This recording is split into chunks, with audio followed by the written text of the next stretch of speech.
के अपना बोलैले बानी।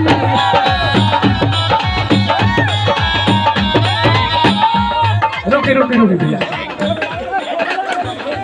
लगा था कि तो तूर देबो भैया यार ना है कैसे करे भैया। 1 2 3 4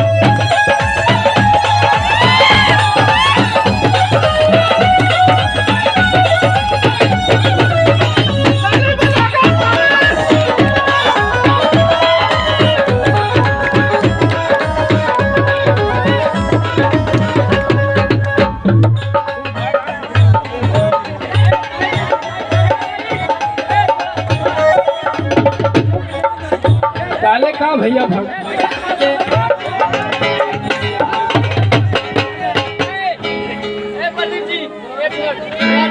ये हमारे गुरु जी हैं। पब्लिक पीछे के लिए थोड़ा सा जगह देना दीजिए।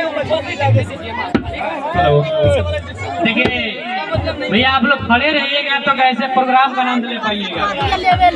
आप लोग प्लीज बैठ जाइए। आप लोग हाथ जोड़ के निवेदन है कि आप लोग बैठिए।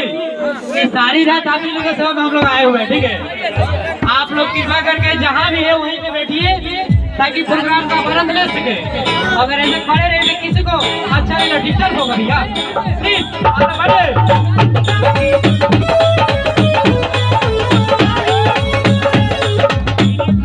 एक बार